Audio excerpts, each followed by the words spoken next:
This is Channel 9 Eyewitness News this morning. Coverage you can count on. Orlando police are on the scene of a mass shooting at a nightclub in downtown Orlando. This is all happening right now on Orange Avenue and Cayley Street. Police tell us there are multiple injuries. Police say multiple people are being treated at a local hospital right now in this shooting. We have crews there headed to the scene where dozens of officers raced to that Pulse nightclub on Orange Avenue. Eyewitness News this morning's Julie Salomon is live at the scene. Near that scene, it's not far from Orlando Regional Medical Center. Julie, what can you tell us right now? Well, as we were on our way to the scene this morning, I can tell you that several officers passed us flying by to get to this location on South Avenue. If you take a look over to my left, let's start over to my left. You can see an Orlando police officer has blocked off this street. Just moments ago, I saw an FBI agent dressed in tactical gear. I also spoke with a mother who told me her daughter was inside that nightclub, started texting her mom saying, "I have been shot in the hand." And now that mom cannot get a hold of her daughter. So as you can imagine, a mother's panic right now. We just heard some sort of explosion or some sort of noise. We're not sure exactly what just went off, but there was definitely some sort of a loud boom, but it came from a distance. All right, Julie, let's briefly recap here. We've got as many as 40 people that may have been taken to the hospital involved in the shooting at the Pulse nightclub. The shooting happened just after 2 o'clock this morning, but at this point, all the details exactly of what has occurred here, we don't have yet from police. No, but what we do know and what we just heard those witnesses talk about is they heard this gunfire inside of the club just after 2 o'clock. This is Pulse nightclub. If you're familiar with the downtown area, this is going toward the Cayley Street area, kind of like down by the Dunkin' Donuts, not far from Orlando Regional Medical Center, where some of those patients were likely taken to be treated for their injuries. And I just can't imagine the concern. I mean, being able to tweet out to your mom and her getting a message like that to come and get me. There's been a shooting, and now she's not able to get in contact with her child. So let's go out now to Roy Ramos. Roy Ramos is on the phone at Orlando Regional Medical Center. Roy, what do you see out there? Well, we are just north of that intersection where police have shut down Orange Avenue. And from what we can see, they have shut down Orange Avenue all the way to Orlando Regional Medical Center. When we first arrived, we did find a spot to park our live truck, but an officer had us move to a location closer to the hospital and further away from that nightclub. While I was there, I can tell you that we spotted multiple agencies parked right on that street. Throughout the morning, I've been monitoring Twitter and Facebook, and we can tell you that at this point, clubgoers say, again, they reported hearing shots fired around 2 this morning at that nightclub. We just heard that there was a total of at least 40 victims taken to Orlando Regional Medical Center. Right now, we are working to find out if they're searching for a suspect or a shooter. Let's take you to social media. This was posted on Pulse Orlando's Facebook page just about 2 hours ago. They posted a message that said, quote, "Everyone get out of Pulse and keep running." And right underneath that, you can see one person there writing apparently inside the club, Ricardo J. Negron Almodovar. He writes, "I was there. Shooter opened fire at around 2 a.m. People on the dance floor and bar got down on the floor, and some of us who were near the bar and back exit managed to go out of there, the outdoor area, and just ran." Wow, I cannot imagine being in a situation like this. If you're not familiar with Pulse nightclub, this is a very popular gay nightclub in the downtown Orlando area, so frequented by a lot of folks here in the area. And apparently they were having some sort of an event there last night. But around 2 o'clock, just after 2 o'clock, reports of gunfire inside of the club. Here is a live look from our tower camera where you can see there is still a very large police presence. No. Let's actually, Jamie, before you recap, let's get live to a mother there on the scene. I don't know if he's injured and being worked on, but they won't let us know. They're not letting us know any names of anybody. What can you tell us about what happened? Well, I could tell you that my son was in there with his boyfriend and 2 other guys, 2 other friends, and the 2 friends went to the bathroom, and when they went to the bathroom, they heard about 20 shots, and then they recognized it as being a shooter, so they took off running, and while they were waiting outside the club, They saw Juan, who is my son's boyfriend. They saw him being transported into a ambulance with multiple gunshots. But my son hasn't been heard from, so I don't know if he was left in the club, if he got shot, or if he's being worked on here. I don't know. How scared are you not knowing? It's terrible. He's my only child. He's 32. He's a good kid. He has a graduate degree in clinical psychology. How did you hear about this? There's still a lot of people that are still mulling around the scene here that are trying to make sense of what happened. A lot of people are trying to... We're going to see if this guy here... Hi, do you mind if we talk to you? He doesn't want to talk. A lot of people are upset about what happened here tonight outside of the Pulse nightclub. We're going to try to see if there's some other people over here that might be able to talk to us. Excuse me, do you mind if we talk to you real quick? No, man. No? What? Have you heard from anybody? My son, he got shot 3 times.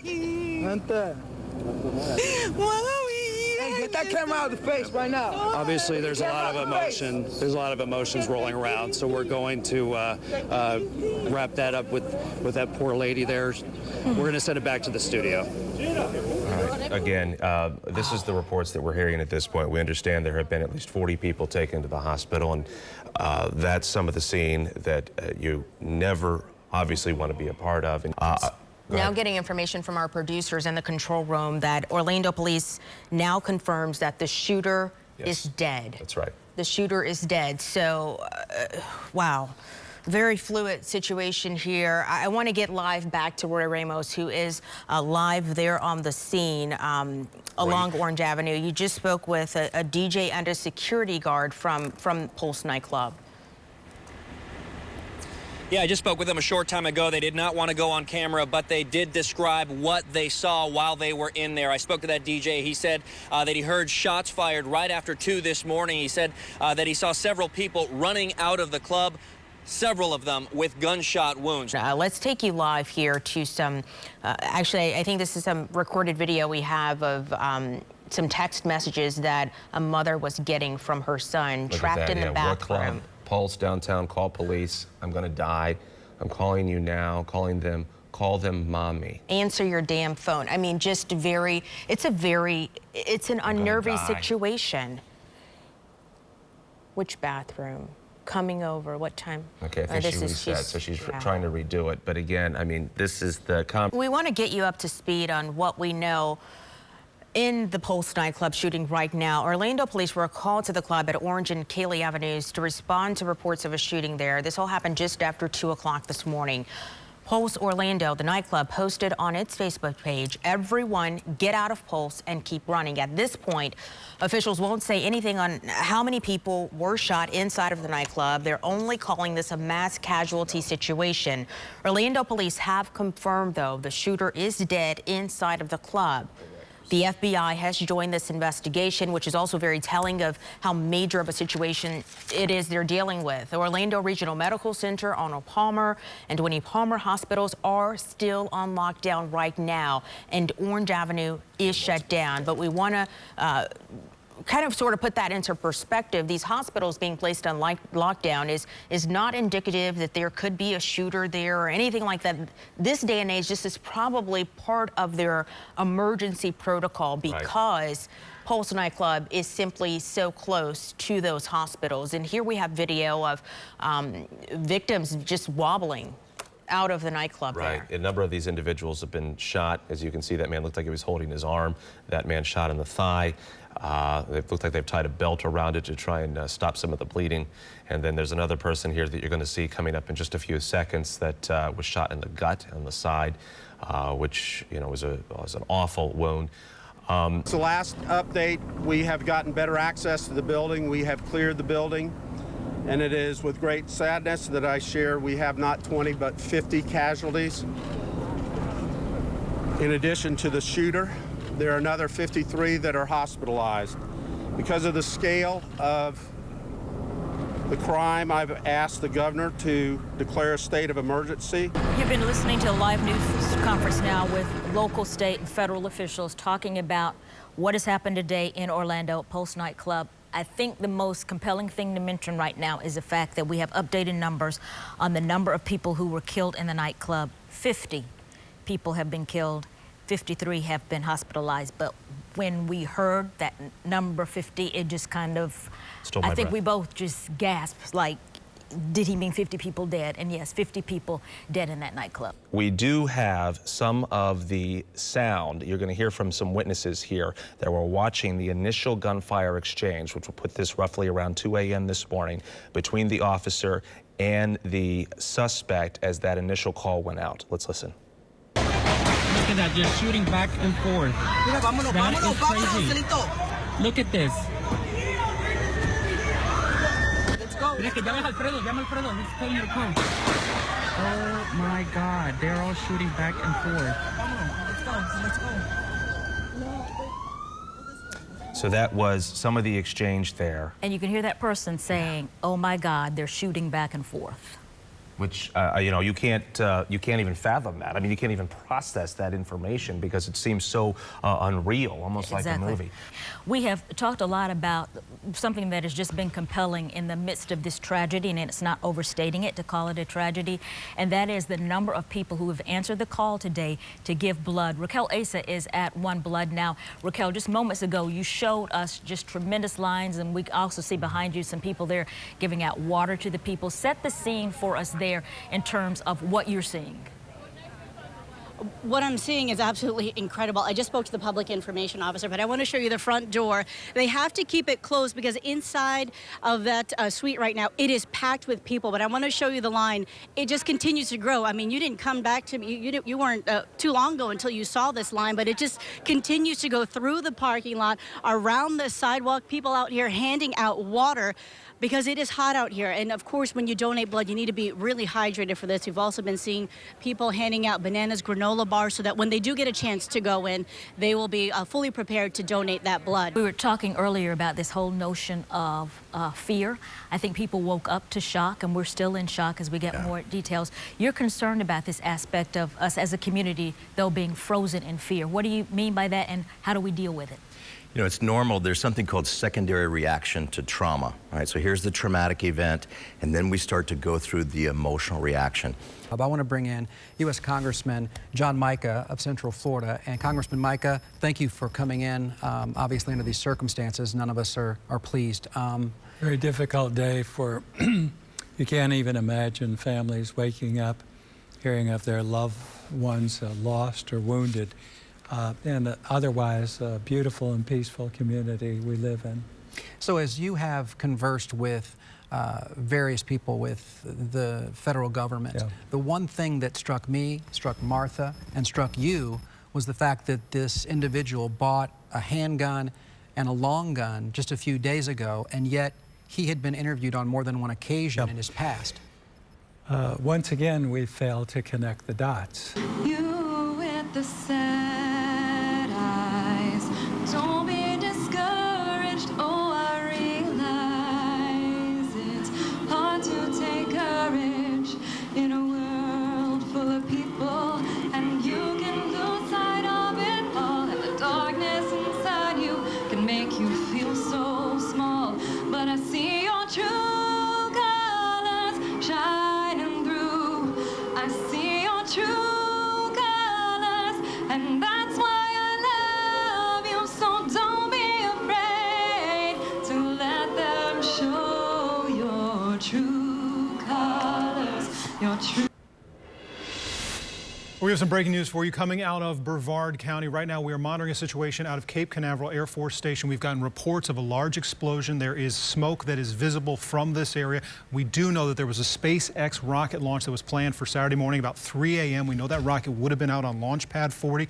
We're not sure if this is SpaceX. We're not sure if this is Launch Pad 40, but it is in that general vicinity. And you're taking a live look right now at our tower cam facing Cocoa Beach. You can see that large plume of smoke coming out of the area there. This is near the Cape Canaveral Air Force Station, all happening within the last 10 or so minutes. We have heard reports of homes shaking in the area and some sort of large explosion. Visible from miles away. We have eyewitness Mike on the phone. And Mike, you were driving in on the 528. You saw the flash of light. Tell me what you saw out there. Just on 528, as we pull into Port Canaveral, there was a flames that was about 4 stories high, and then the billow of smoke around it. The flames seemed to subside almost immediately, but the flames were huge. We're also hearing on social media all sorts of reports. One person saying their sliding glass doors were blown off the tracks. One person thought that their house was struck by lightning. One person telling us that they actually had things knocked off the shelving. So imagine you're going through your day, your regular day, whether you're in school or at home or moving about town, and you feel this explosion. Also hearing on social media all sorts of reports. One person saying their sliding glass doors were blown off the tracks. One person thought that their house was struck by lightning. One person telling us that they actually had things knocked off the shelving. So imagine you're going through your day, your regular day, whether you're in school or at home or moving about town, and you feel this explosion in the times that we're in right now. It has to be unnerving to Vanessa. For the first time, we're seeing it really zoomed in close, and you can see water being dispersed. This is the closest view we have had so far to Launch Pad 40. There's the ocean, so you can see it's how the proximity is there, very close. So really, you know, these things blast out over fishes. But as you see right here, there's the damage to the top from this test fire, and then as it pans down to the ground, our photographer there, you can see the smoke still, again, emanating from here an hour and 20 minutes since the explosion, and you see some water as well being applied to that fire. The one thing that is missing here, of course, human beings you don't see there. That's a good thing. So a lot of this would be automatic. Now, maybe beyond the smoke where you see a lot of that water coming from, maybe there are firefighters or something that are shooting water towards those hot spots. Cuthbert Langley is live at Spaceview Park in Titusville with an interview with someone who was there about what she saw and heard. Cuthbert, what can you tell us? Vanessa, we just got here a little while ago, and let me kind of give you some perspective about where we are. As we pan the camera over, you can see across the Indian River there, that is the Kennedy Space Center where this happened earlier today. You can see there really is no smoke, no sign that anything serious happened here. Of course, it was a very different story just a short time ago. We just met this couple here visiting from Colorado. This is Joan Taylor. You guys are staying about 5 miles away from here. Explain what you heard this morning. Yes, this morning, just doing things around the house, and I thought something fell on the roof. Just heard this loud boom. My husband thought it was lightning, thunder, you know, and I thought, no, it wasn't that. So he looked around the house, didn't see anything, and then next thing you know, we had the news on, and we were really surprised. But we definitely always hear and feel the launches from the house. So, yeah, it's... And you guys have visited, coming out here several times before. I mean, did this sound different? I mean, what kind of clued you in that this could have been different than just a typical launch? Well, I hadn't been watching the news, being here on vacation, so I wasn't aware that Saturday it was when they were going to launch the SpaceX. But I don't know. I guess we always hear sounds, you know. It seems like, I mean, I lived here since '68, and so I kind of thought maybe something's going on out there, but I didn't know that it was, you know, a mistake. Right. And emergency officials have to get everyone off the coast. This is a 9 Family Connection special. Blindsided, the reality of caring for aging parents. Hi, I'm WFTV's Marty Salt. The oldest of the baby boomers born between 1946 and 1964 turned 70 this year. We're at the edge of an elder care cliff, and studies show the U.S. is not ready, and closer to home, you are not ready. Research shows that adult children 30 years and older, many with children of their own, will be, in the next few years, juggling a job and assisting with the care of at least one older relative. And what you don't know about aging in America can be called aging shock. I felt that shock 5 years ago when my dad suffered a stroke. I have learned firsthand about the overwhelming cost of elder care and the job of caregiving. The Rosenthals have been forced into long-term care and their savings wiped out. Well, the first shock is, what do you mean Medicare is not going to pay for this? Barbara Cohenson is an elder law attorney and has this conversation with adult children every day. Most families have no clue what the cost is going to be. Here's how it works. Medicare is the health insurance program for people over 65. It pays for most doctor's visits, hospitalizations, and some rehab. Medicare does not pay anything toward long-term nursing home care. You pay until you run out of money. When you run out of money, you are eligible to apply for Medicaid, and approval is not guaranteed. AARP estimates 70% of people over 65 will need a form of long-term care at some point in their lives. My call came at 6:15 one morning in 2011. My mom said, "Something's wrong with Dad." I rushed right over and the EMTs were already there. It was later determined he had suffered a major stroke. Only the day before, he had driven my mom to Publix. They went out to lunch, to the mall, and in an instant, the routine that my family and I had taken for granted was over. When you're all fixed up, you look, you look good. Well, you do, you look good. A lot's happened in the 5 years since. Visits to the ER in the middle of the night, running out the door just before a newscast, managing their affairs while driving down I-4, handling finances, medications, groceries, doctors, calls to supportive friends for help, moments of exasperation and exhaustion. All right, let's get the latest now on Matthew's track. Certified meteorologist Brian Shields, and we see this now going over the Bahamas, Nassau, Atlantis Resort getting hammered as we speak. Yeah, and you bring up a couple good points. Again, this storm is going to go down in the history books, not of a Francis, Jean, or Charlie, but of an Andrew.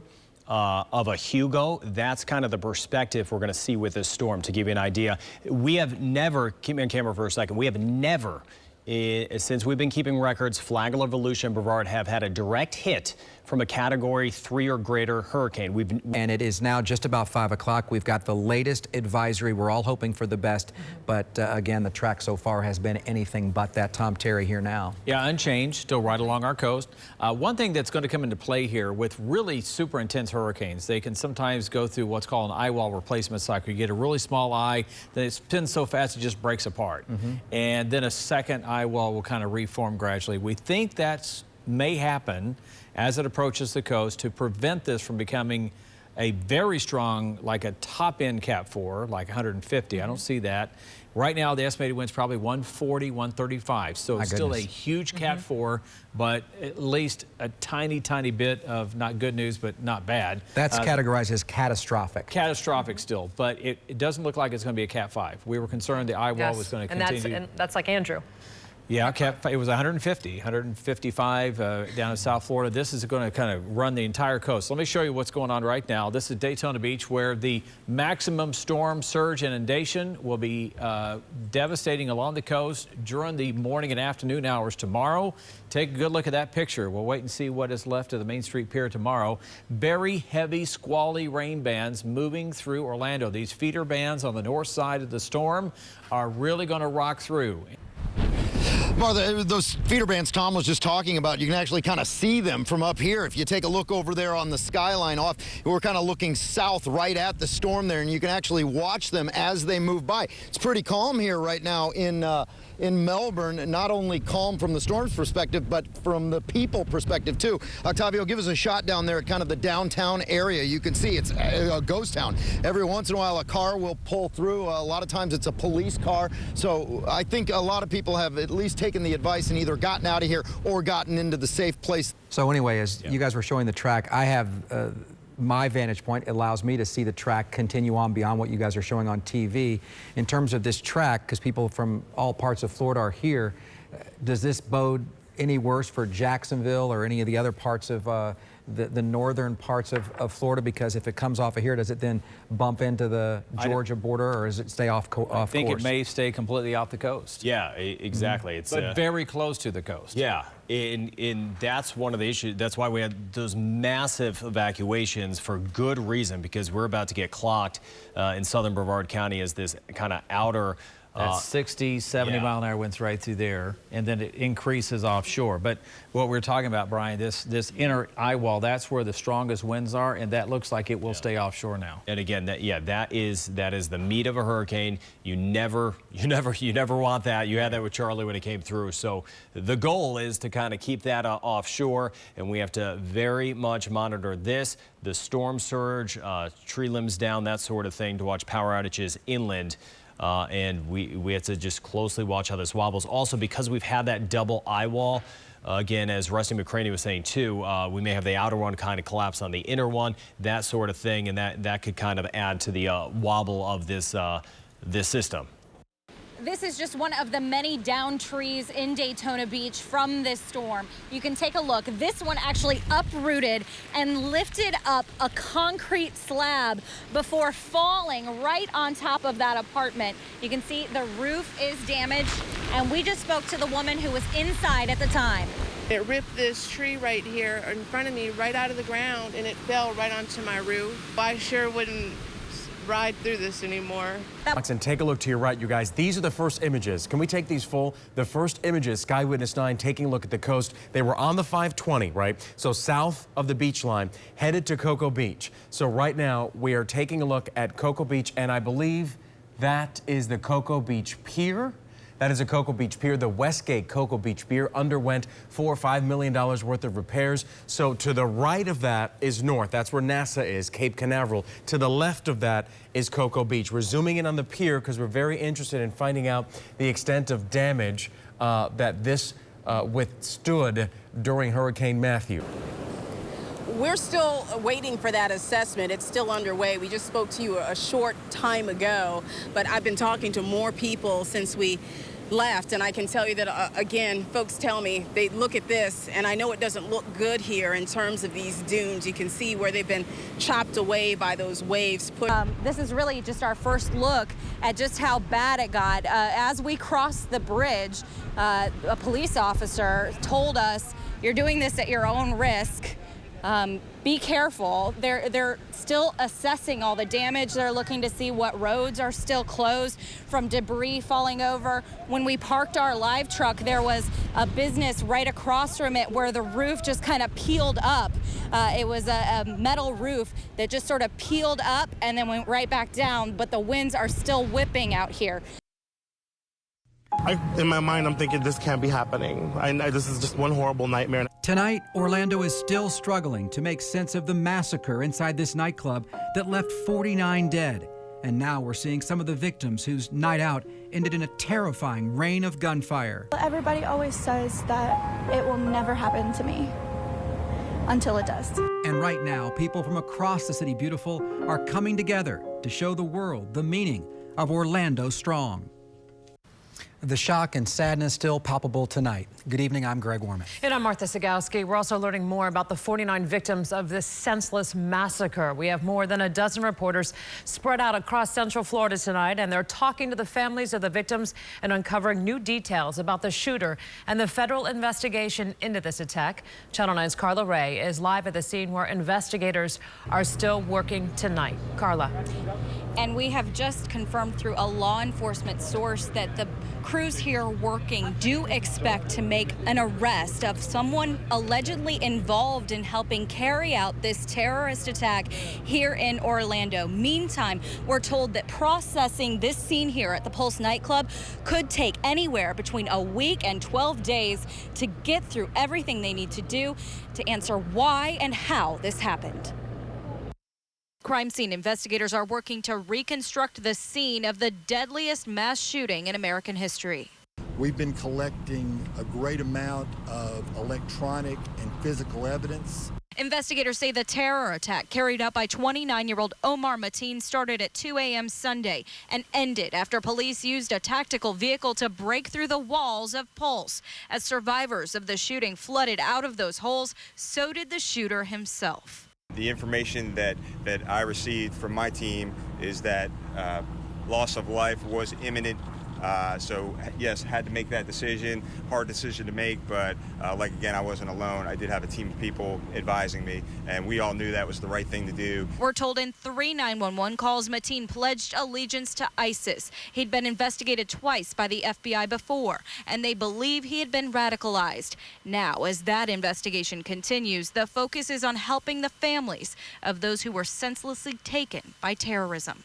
We have teams of FDLE agents, OPD officers, FBI agents that we're deploying as we're identifying these victims throughout the state and really throughout the nation to identify the family members to let them know that their loved one is deceased.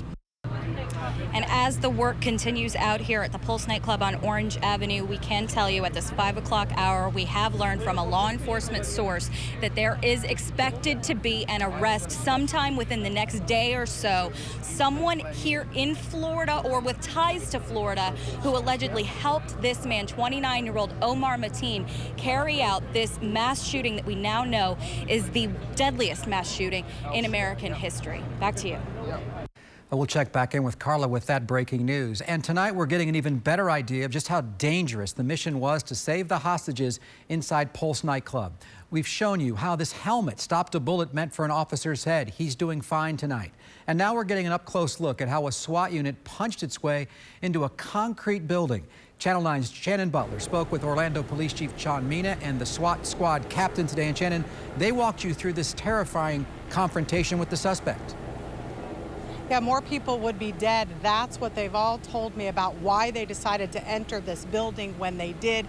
They thought the shooter had a bomb, not only on himself, but also in that vehicle parked outside. They said they had no choice. They had to go in to save the lives of the people inside and the lives of their officers.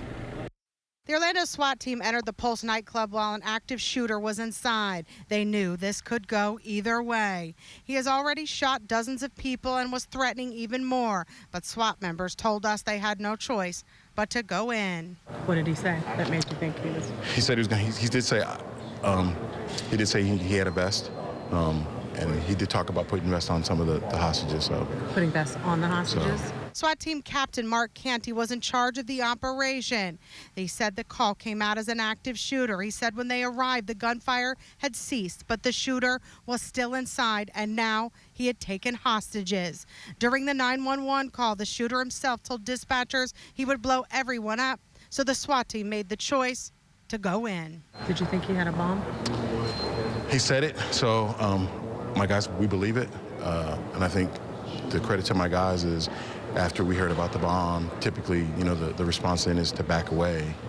But since we knew that there were people in, my guys stayed right there. We put together an animation to give you a better idea of how police got inside the Pulse nightclub. Blueprints show the bathroom where the gunman was holed up in the back of the building. It was that back wall where the SWAT team gathered. They first used explosives to weaken the wall. Then they busted through with a battering ram. Channel 9 obtained this picture that shows what the wall looks like now. You can see there are 5 large holes left behind. Now, that SWAT officer that was actually shot in this incident, we do know who he is. The police chief has asked me not to release his name until he is ready to do so. We do know that he has a big mark right here on his forehead where he was hit. He has just been with Orlando police about 4 years. Now, taking a look at those holes, the shooter actually came out of one of those holes in the bathroom he is in. He came out with a handgun and with a rifle. He had fired at those officers. At least 11 exchanged gunfire. The police chief told me today simply he was ungunned. Guys. Shannon Butler with that new information. And tonight, people across Central Florida and around the country really focused and remembering the lives lost in the Pulse terror attack. And today, investigators finished the heartbreaking task of identifying the 49 victims and telling their loved ones. Take a look at your screen as we honor the lives lost. This is 23-year-old Stanley Almodovar III. In fact, the last video he posted on social media, Greg, showed him laughing and singing on the way to that nightclub. Just 23 years old. Amanda Alvear was 25 years old. She too died, and there are Snapchats of her as well online that are very disturbing. Tevin Eugene Crosby, so young, just 25 years old. Leroy Valentin Fernandez, 25 years old, passed away as well. 22-year-old Peter O. Gonzalez Cruz, he worked at UPS, we are learning today. Juan Ramon Guerrero, 22 years old. There's his face, so young. Tonight, he is dead. And here is, we believe, one of the younger victims, the youngest victim in all of this, Jason Benjamin Josephat, just 19. Kimberly Morris, 37 years old. She worked at the club as one of the bouncers. Oh, and Luis Omar Ocasio Capo, just 20 years old. Second youngest, Javier Jorge Reyes. This picture here, 40 years old. 34-year-old Edward Sotomayor Jr., he was known to his friends as Top Hat Eddie. He worked as a popular travel planner. Shane Evan Tomlinson, 33 years old. Martin Benitez Torres, 33 years old. Now, Frankie Jimmy DeJesus is next. Frankie Jimmy DeJesus Velasquez, he was 50. And I found out last night, this is a personal connection. My son knew this young man, Luis Vilma, just 22. My son went to high school with him. Luis worked at Universal, worked at the Harry Potter attraction. He also liked to play soccer.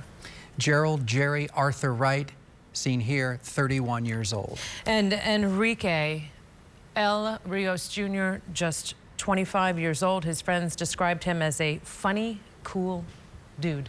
Juan P. Rivera Velasquez, 37 years old. Luis Daniel Condi, 39 years old. And Angel El Candelario Padro, 28 years old. 26-year-old Mercedes Marisol Flores, father saying today that he actually forgives the gunman, also saying that his daughter had so many dreams that she wanted to carry out in her life. Miguel Angel Honorato, 30 years old, with a young baby there in that photo. And then there are the victims, for whom we are still collecting their pictures tonight. Eric Yvonne Ortiz Rivera, 36 years old. Eddie Jamal Droy Justice, 30 years old. 29-year-old Daryl Roman Burt II. Dianca Deidre Drayton, 32 years old. Alejandro Barrios Martinez, 21 years old. Anthony Luis Lorendisla, 25. Jean Carlos Mendez Perez, 35 years old, and Luis Daniel Wilson Leon, just 37. Xavier Emmanuel Serrano Rosado, 35 years old. Gilberto Ramon Silva Menendez, 25 years old. Simon Adrian Carrillo Fernandez, 31. Oscar A. Aracena Montero, 26 years old. Jonathan Antonio Camus Vega, 24 years old. Jean C. Nieves Rodriguez, 27. Rodolfo Ayala, 33 years old. Brenda Lee Marquez McCool, she was 49. Yulmary Rodriguez Sullivan, 24 years old. Christopher Andrew Lenenin, 32. Frank Hernandez, 27 years old. Paul Terrell Henry, 41 years old. Joel Rayon Paniagua, 32 years old. Juan Chavez Martinez, 25. 29-year-old Antonio Devon Brown. Christopher Joseph Senfeliz, 24 years old. And in just the past couple of minutes, we got the name of the 48th victim, Akri Monette Murray. This perhaps maybe the youngest victim, just 18 years old. And we told you earlier, all the victims have been identified, but now we're just waiting on one more. And again, as we read those names, and those aren't all the names, it really brings it home. It puts a face and a name with the victims, and then the length of time it took us just to go through and say a couple of things about each one just tells you so many lives just absolutely just taken way too soon. And when you are now starting to hear friends and family talk about the victims, what they liked, what they wanted to do with their lives, but I think what hits us is just how young some of these victims are. 18 years old, just starting off. 18, 19, 20, several 22-year-olds. So young. And we just got new information on another victim. Anyone who grocery shops in the College Park area might recognize Corey Connell, who died in the shooting. He was 21 years old, just 21, and we just learned that he worked as a stalker at the Publix in College Park, right there on Edgewater Drive. Employees and frequent shoppers are remembering him there tonight by signing a book and leaving messages in it. The store has a tribute table set up in the front foyer with photos, candles, and flowers honoring their beloved co-worker. A store manager tells us that Corey was loved dearly by his Publix family, and they are grief-stricken right now. There is his photo, Corey James Connell. Now, a number of employees from other stores came to help the staff there get through this difficult time at Publix. The store manager also says they are on high alert after the shooting.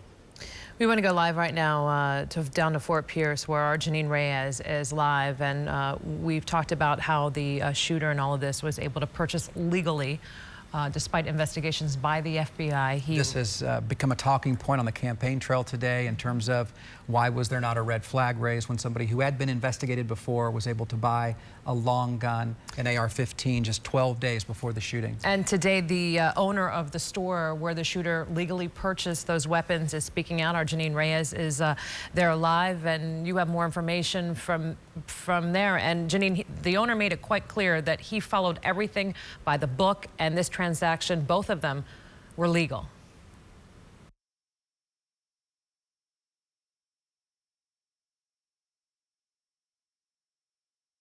massacre those 49 people inside Pulse nightclub here at his shop. He said he was saddened that an evil person had been able to do that, but he did confirm for us that he did not have a concealed weapons license, which means he would have had to wait that 3-day cooling off period for the handgun, not for the long gun. He was able to purchase that same day and walk out. We know he purchased them at 2 separate times from this shop, because I asked the owner, would it be odd for someone to walk in and purchase 2 guns like that at the same time? He said no, they were purchased at separate times, and both, of course, legally. Now, the shop is closed today. We know ATF was here looking into logs. Those logs would contain information on how often Omar Mateen had been here, if he'd come for target practice. It sounds like he had, in fact, and we know the ATF at this point in time may have their hands on those documents because they were here this morning. The shop is now closed. Now, we also spoke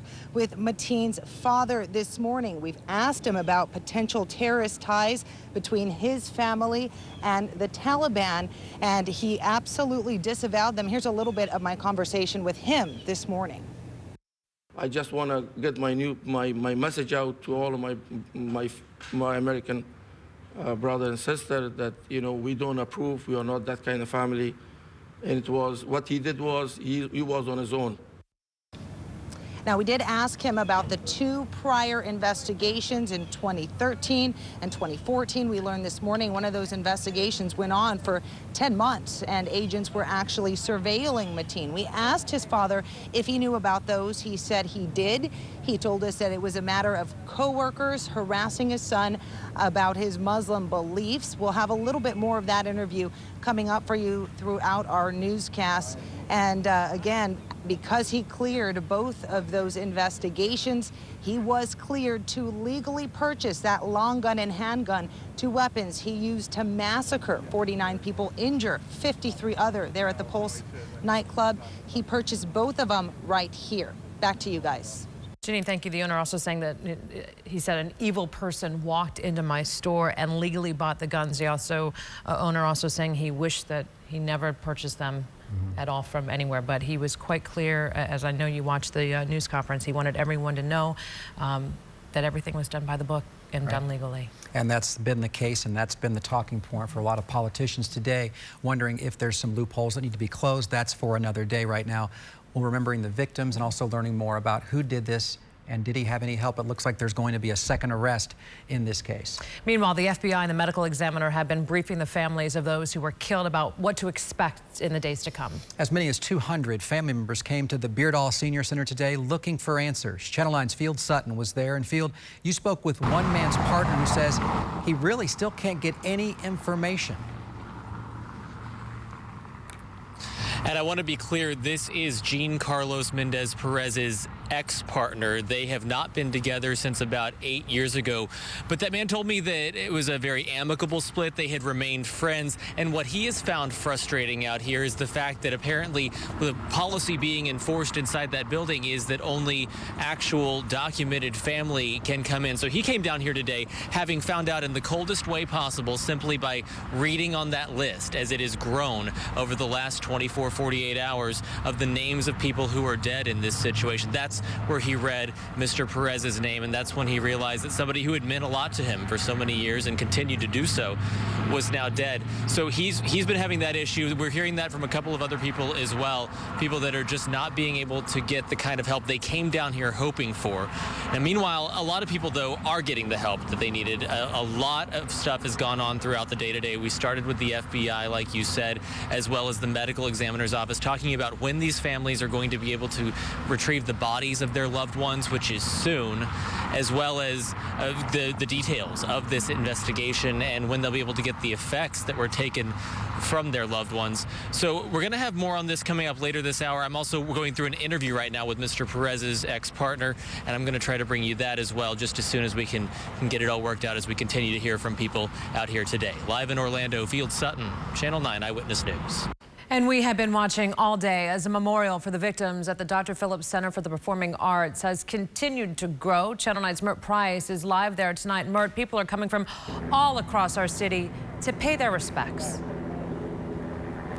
Yes, they are. We've watched people show up all day. You take a look behind me. Right now, they're actually preparing for tonight's vigil where city leaders will be here, including Mayor Dyer. But people have been coming out. If you take a look at the flowers there, people have been coming out, paying their respects by bringing flowers, cards, balloons. We've seen people praying, people crying. We've talked to those who lost someone special. We also talked to one man who says divine intervention kept him from going to Pulse the night of this tragic shooting.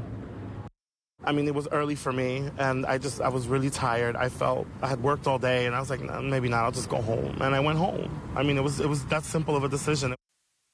And we've seen amazing tributes all day. The one that's the most touching a few minutes ago when two kids came out.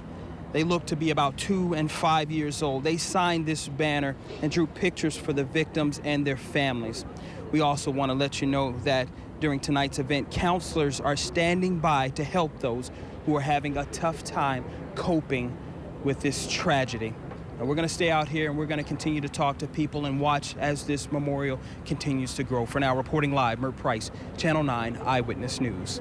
All right, Mert, we also have this video I want to share with you of this little girl. She showed up at the staging area with cards, and she brought these cards that were handmade with notes to give to first responders at the memorial. And you can see that she has a card there on the top with the rainbow, but just a nice gesture. Peace, one says, another says get well. The next card, love, and again, Orlando strong. And this is a little girl whose actions speak volumes for the love. And this is one way to heal. And also you see happiness and smiles. So we wanted to bring that to you. I think that her message really resonates with all of us tonight. Fantastic. So many people in our community doing that, reaching out. How can they help? What can they donate? Whether it's bringing, as we saw video of people bringing a bottle of water to a first responder out on the scene. So our community is coming together. The folks at Universal Studios, officials there, we asked the park if it plans to make any changes when it comes to security following yesterday's shooting. You can see their quote, it's on your screen. They had this to say: the safety of our guests and team members is always our top priority, but we do not discuss the details of our security plans and procedures. So everyone's on a heightened state of alert. We always thought that the soft target in Orlando, if something were to happen to us, would be one of our theme parks. Of course, we saw something entirely different. We read those names. Again, 49 people killed in Pulse nightclub. And right now, U.S. House members are being briefed by the FBI on yesterday's shooting here in Orlando. And this is coming as we are getting new details tonight, including conflicting stories from the shooter himself, who claimed allegiance to everything from Al-Qaeda to Hezbollah to ISIS. Doesn't make much sense. Investigative reporter Christopher Heath joins us live. And Chris, the FBI was aware of Omar Mateen as far back as 2013. And Greg, for 10 months, the FBI investigated Omar Mateen. Nothing ever came of that investigation, partly because, as the FBI learned, Mateen felt his co-workers marginalized him, with the Bureau concluding that he made many of his claims of links to terrorism as a way to taunt his co-workers. Our hearts are broken for the unfathomable losses that the people of Orlando have suffered. The people who first investigated Orlando's shooter Omar Mateen today answered questions about where those investigations led. There are strong indications of radicalization by this killer and of potential inspiration by foreign terrorist organizations. The killer, Omar Mateen, called 911 and pledged his support for ISIS. But we are learning today that Mateen had no connection to the terror group other than being a distant admirer. We are highly confident that this killer was radicalized, and at least in some part through the internet. Mateen, according to investigators, remained on the terror watch list for 10 months, but that was in 2013. Mateen's name would surface again for the FBI, this time in 2014, when he was linked to a bomber overseas. Our Miami office was investigating the Florida man who had blown himself up for the Nusra Front in Syria, and we learned from the investigation that the killer knew him casually from attending the same mosque. Nothing came of this, and eventually Mateen was cleared by the state of Florida to work as an armed guard and to purchase firearms. You know, last night we reported that Mateen had worked for the Florida Department of Corrections. Today, DOC provided us with a little bit of a timeline showing Mateen worked at the Martin Correctional Institution from late 2006 until early 2007. We have been told he was in a training program but was removed after he brought a gun onto DOC grounds. Greg and Martha. And Chris, we have amazing stories tonight of survival that are emerging from this tragedy. And we've got one for you right now. Channel 9's Lynn Keys is live at Orlando Regional Medical Center. And Lynn, you spoke on the phone with the man who was inside Pulse. He was shot several times, and he talked to you from his hospital bed. Sure did, Greg. We are working very diligently, of course, to tell the stories of these victims, to give a voice to the victims. That has been our goal today. According to the last update from Orlando Health, 29 shooting victims remain in the hospital. One of them, as you mentioned, Fred Johnson, who tells me he was determined to make it out of Pulse alive. He sent me these pictures as he remains bandaged up from surgery in a hospital bed. The 35-year-old was shot twice. He says he had to go out. He and some friends planned to go out to celebrate one of their recent college graduations and heard it was Latin night at Pulse and headed there around midnight. We've heard that timeline now. 2 hours later is when those gunshots began to ring out. Fred told me over the phone that he first tried to hide out in a bathroom where people were frantically trying to save themselves. So he decided to make a run for it and got shot right as he thought he made it to safety. It hit me twice. It went my right hand side of my hip. I got an entry and an exit wound, so it went right through that one. I had to be done with the regular gun because on my left hand side when I got shot, it actually shattered my bone and I was protruding from my arm. So some serious injuries, as you hear there, that required a 4-hour surgery just yesterday afternoon. Fred says he still has to undergo 2 more, but he's extremely grateful to be alive and speaking with us. Meanwhile, people are continuing to pray and leave flowers for the people like Fred who are still recovering and the ones who did not make it through. This memorial here at the corner of Orange and Miller has been growing by the hour. Reporting live in Orlando, Lynn Keys, Channel 9 Eyewitness News. And Channel 9's Kimberly Eaton has just spoken with the brother of one of the victims. Kimberly, the man that you spoke with was a father of 3, which makes this just so difficult to talk about. He was a father of 3, a husband, and described by his family as a hard worker. For 24 hours, they tell me they held out hope that he'd made it out alive, but police showed up at their door this morning confirming that Miguel Honorado was among the victims. His brother, Jose, shared this photo with us showing Miguel holding one of his 3 children. He says he didn't even know his younger brother had gone to Pulse Saturday night until he didn't come home Sunday morning. His wife called, and for hours and hours, Jose stood with other families waiting for any kind of information. Now, it wasn't until 4:30 this morning that police showed up at his door and told him that his brother never made it out of the club. He says Miguel was in the right place at the wrong time. He was a great father.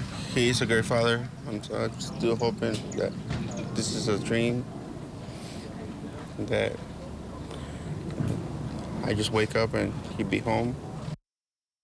Now, the brothers have lived in Apopka for more than 30 years. Jose tells me that Miguel had never been to Pulse before Saturday night when he went there with friends. He says his friends all made it home safe, and that is how Jose was able to hold out hope until police notified him this morning. Greg. An awful knock on the door. You are hoping for the best, and of course that is the worst case scenario, and we feel for that family as we do for all of the families impacted. You know, Sunday morning shooting happened during Pulse's Latin night. We've talked about that. The place was packed with 321 people that were having fun right up until 2 a.m. And this was a nightclub known for acceptance and a safe place where the LGBT community could come and gather together. Channel 9's Melanie Holt spoke with leaders in the Hispanic community today, and Mel, they say that while this is a tragedy for all of us, the Hispanic community was hit particularly hard. And now we're hearing so many of the victims have family in Puerto Rico and elsewhere. Now, in addition to dealing just with the emotional turmoil of all of this, many of these families are just struggling to be reunited with their loved ones. We denounce all acts of violence against any community, but make no mistake, this was a horrific act of terror against the Latino and LGBTQ community, which in turn is an attack on all of humanity. Today, over 20 Central Florida organizations stood in solidarity to announce Somos Orlando, or We're Orlando. And as details continue to emerge about Sunday morning's devastating attack during Latin night at Pulse, the Hispanic community, too, is reeling from the loss. They were loved, they were human beings, and they need to be recognized because hate will not erase their memories. Somos Orlando was formed to provide support, information, and resources for the local Hispanic community and their families. The group said today there is also a need for more bilingual mental health professionals. Some of the families of the victims are running into other issues as well. A request from the mother of one of the victims. She lives in Latin America. She wanted to know if we could help her get a visa so that she could attend the funeral. Somos Orlando says now is a time for unity. Somos Orlando is also looking for volunteers right now. You heard mental health professionals, but all types of volunteers. And if you'd like more information on that, you can go to somosorlando.info. One more time, that's somosorlando.info. Live here in Orlando, Melanie Holt, Channel 9 Eyewitness News. Mel, thanks. And learning more about the victims today, putting the faces as the pictures emerge of who these victims are, and learning about their life and learning about their loved ones. Hopefully that mother will be able to come to that funeral and they can make those arrangements.